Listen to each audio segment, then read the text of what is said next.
I'm a strength and conditioning coach, and this is what my rowing technique looked like before one of my clients, who's a certified rowing coach, called me out for it. We decided to collaborate and bring to you the ultimate rowing tutorial. Hey, what's up, guys? I'm Jordan, Hi guys, my name is Connor Dent. and we're going to do the ultimate rowing tutorial. Connor here is going to be breaking down all the essential techniques for rowing, and he's going to take me through a workout today.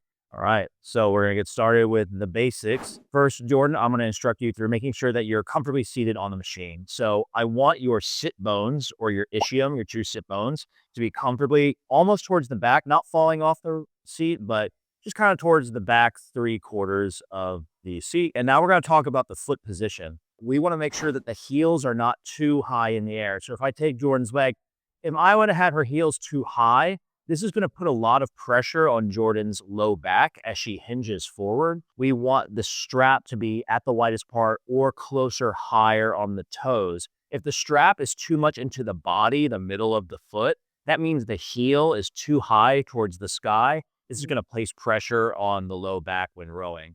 So Jordan here does not have that big of a foot. However, Jordan, you have a nice decently sized, medium-sized sole on your shoe. Therefore, this places you higher. So maybe you have a tiny foot, but if you're wearing a shoe like a Hoka, something with a huge heel, you definitely want to make sure that you're placing this appropriately. Jordan, I want you to grab your handle. You're going to come all the way up to the catch. So which is where you catch your tension. You are having the handle as far as you can without feeling like you're straining. Okay. So we want Jordan at this 1 o'clock position, hinge forward. If your body was the hand on a clock, a 1 o'clock hinge forward. It need be no further. Let's put the thumb underneath the handle. This is promoting you being able to pull with your pinky finger, which will engage your latissimus. So the movement here, Jordan, is to drive first with the legs. Okay. So drive with the legs, then swing back Slightly. to the 11 o'clock position. Extend your legs all the way through the drive. Yes, there you go. We don't want to have that bend remain. We're a full plant. And then you'll come in with the arms last. Like great. And notice, guys, how the handle has come in between the sternum and the navel. It will be somewhere in this range for you as long as that chain remains nice and flat like a tabletop. Jordan, you actually did that perfectly. Now we're going to start with our very first pick drill. Jordan, I want you to stay at this 11 o'clock layback, and I want you to start moving in and out with the arms. Just this. Oh, okay. That. So we're just focusing on getting it. Okay. Yeah, let's focus on this technique. So this is isolating the movements. You're pulling that handle in all the way. You're going to make sure you hit the abdomen with it. Okay. It's okay to chain shake. I see the chain shake and I wonder, I'm like, oh, is that bad? The chain shake is fine. Oh, okay. Gotcha. So you're coming in a little lower now. Oh, and just like about half an inch higher. Great. Now let's start speeding it up. Coming in all the way, making contact with your abdomen. Great. This is how we isolate the arms. All right, Jordan, I now want you to add in a hinge forward with your low back. Let's get those arms out, hinge forward. Yeah. Now swing back and pull in. And hinge, arms out, hinge forward, swing back, pull in. So now we're adding in that lower back movement. Once again, the hinge forward should be to a 1 o'clock position forward and swing back to the 11 o'clock. It's not that much. It's not as much as most of us tend to do. Like I was really reaching. Right. Be mindful. Notice how the handle is out past Jordan's knees prior to her having bent the knees whatsoever. So Jordan, you're going to go ahead and add in the knees now for a half slide and drive. Legs back, arms. Okay. Arms, back, legs. Gotcha. There you go.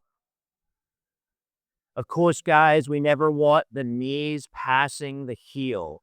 And so the knee directly over a heel. There. Is that all I need? That's about as far as you should be. Okay. Because I feel like sometimes we go like that. Yeah. And then now I'm past the 1 o'clock. I'm at the 2. The way I'm going. Is that about right there? As far as I need to go forward. That's about as far as you need to go. Okay. Okay. Now let's notice this first critique for Jordan here. So Jordan's looking pretty good. I would say that this overall form is looking pretty decent. One thing that we'll see Jordan's doing is she's swinging her back earlier before she drives fully with the legs. So Jordan, next I want you to focus are fully driving with the legs before you swing with the Or before I initiate that. So drive fully. Oh.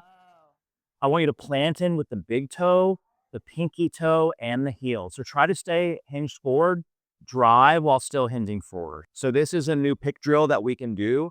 If you feel like you are swinging too early with the bats, we can do this pick drill, which is legs only. So Jordan, I want you to stay hinged forward at the 1 o'clock position. Right there. And I want you to drive as hard as you can without letting your back swing back. And drive. Yes. And do again. Okay. And then push through the toes. Push through the toes and the full heel, the pinky toe, the big toe, and the heel. Felt my. I have a question too. Like, sometimes when people are like sliding all over the bench, what's happening? What are we doing correctly? So whereas this movement should ideally be purely horizontal, Yeah. if someone's getting vertical Yeah. power, it means they're swinging their back too early. So you're still swinging your back early. I want you to focus on control your core. Okay. Drive with just the legs. And I want you to not swing back whatsoever. This will engage your lower abdomen. Right there. Yes. Don't swing back. You're still swinging back. Okay. Drive fully in with the legs. Yeah. Now I'm messing up. Okay. So here, let's stay here. Yes, that was good. Gotcha. You should also feel from this drill that you're feeling it in your lower core. Yes. So they're easing your Yeah, core rear. to control yourself from not swinging back yet. Once again, this exercise is just training Jordan to be able to drive fully with the legs prior to the swing back. So this is a pick drill. Jordan, not dropping your arms like that. Okay, I see. I have a bad habit of scooping. I don't know where I got it from. Some of our instructors like to teach it like that. If you're rolling on the water, the main purpose of the arms is to get the oar out of the water. So there's not that deep of a movement. It should be very subtle.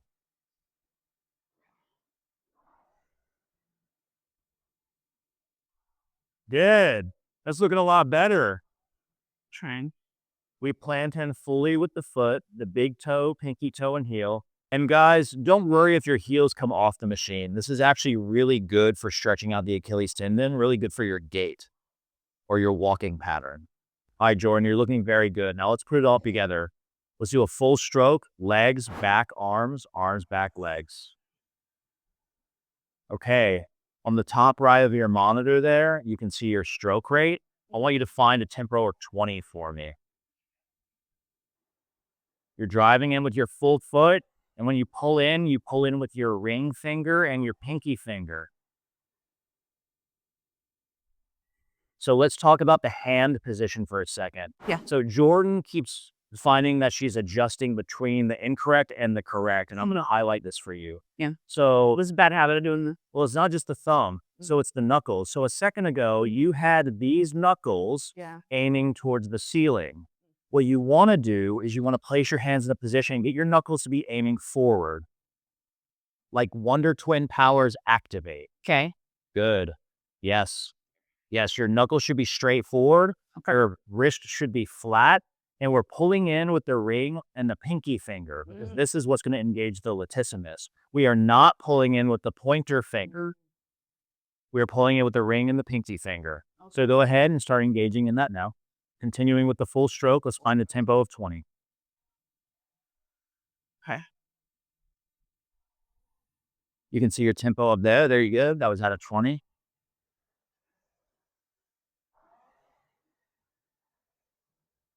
Can you tell us about what are that a lot of clients ask me, what does that SMO mean? Like strokes per minute? Strokes per minute. Okay. Yes. So that's how many strokes you are doing every minute. What kind of feedback is that giving you as somebody on a rower? Like, why would you look at that data and what would you get from that? Like my stroke rate. Great question. So the stroke rate is basically indicating how frequently you are engaging the flywheel.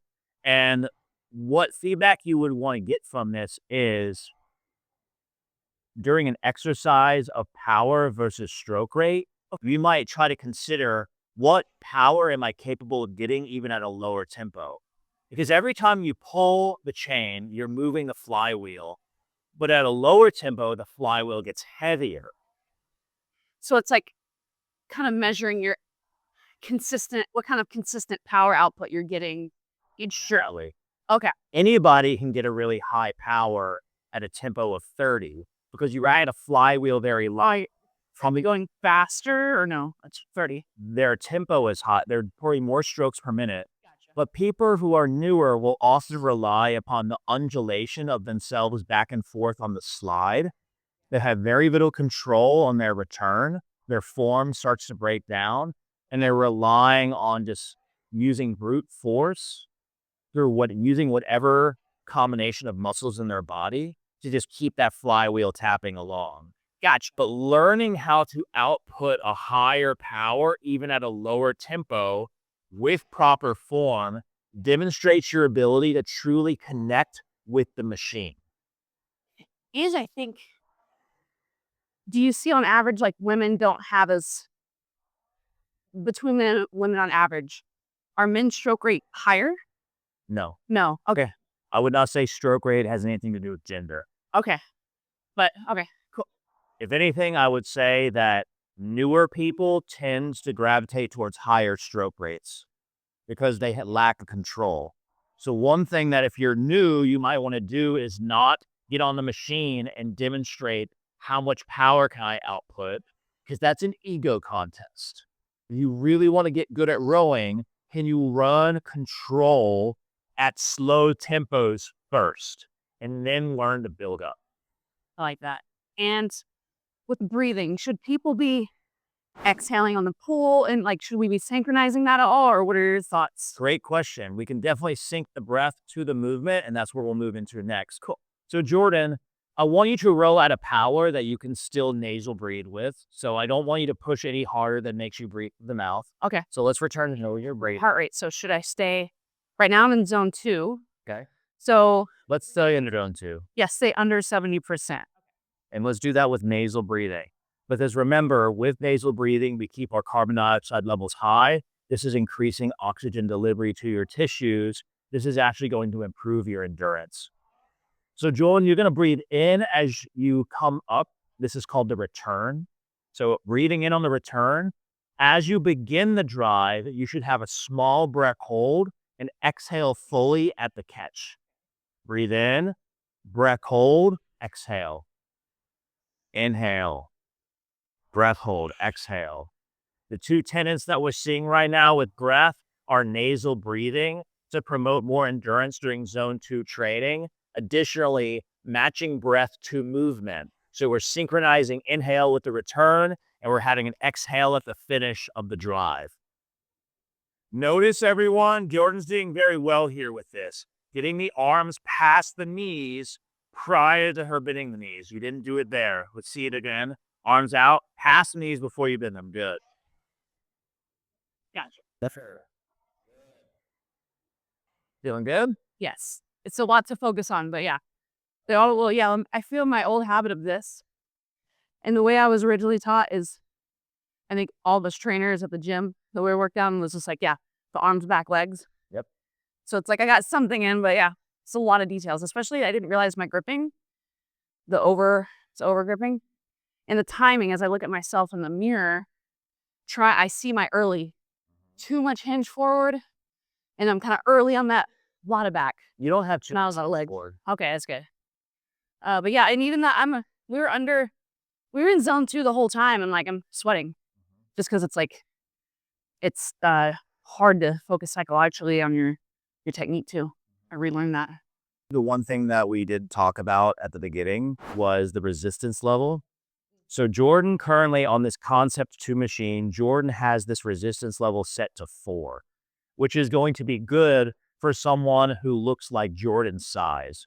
We want the resistance level to mimic what we might feel on the water. So if I have a group of people coming into class and I don't know what they're going to look like coming in, I set the resistance between the line of 3 and 4, because for the average person, that's going to most mimic the resistance they might feel on the water. Now, for a guy my size, and I weigh 225 pounds, so around 100 kilo, I'm going to be best rowing at the line on the Concept 2 between 5 and 6.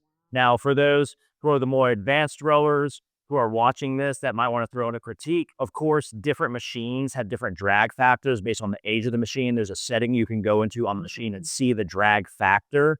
And so that's going to differ for each machine. Tell them what the drag factor is. The drag factor is basically the resistance that the machine is Okay. putting. And the newer ones have more. The newer ones will have a finer drag factor. Older ones might have worn away. Gotcha. So for an old machine, you actually might have to throw the resistance up a little bit compared to what a newer machine might give you. That's good. And it brings me to other questions too. First, I'm feeling my glutes, so that's good. And then second of all, when it comes to these fan wheels, as a new flywheel, sorry, yeah, out of flywheel at the gym, man, I never knew what to tell my clients. I would tell them I told them that was resistance and it mimicked like water, but I didn't, because I didn't really know rowing. I would just turn and raise fan wheel 8. I didn't really, at that point, I had no clue how to set it, even as a trainer. And then clients are a little confused too. What do we do? So that's really helpful. The 8 might feel good. So yeah, it's great. Yeah. No, trainers out there don't know what we really don't, unless we have so yeah, help us.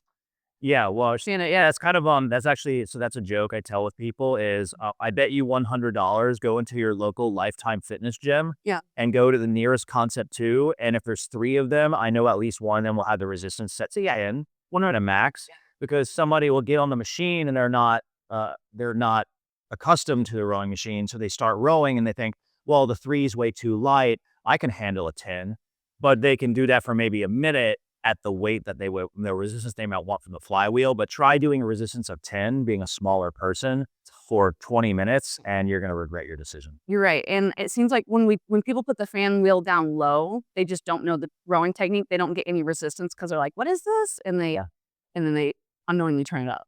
Yeah.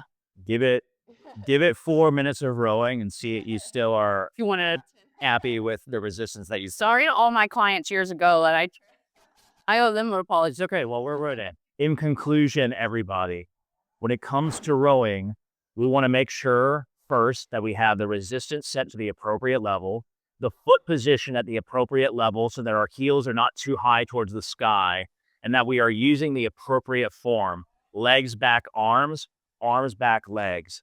This is maybe the safest exercise that one could do for joint stability. It is low impact, but it is only low impact if you are using the appropriate form. Make sure you are focusing on form and prioritizing that above power. And once you get the hang of it, then you can start to build up. That was great. Thank you, Connor. I appreciate it. Happy rowing, guys. Happy rowing. I hope you guys enjoyed it. And remember, we're always a student and there's always something that we can learn. And even a coach needs a coach sometimes.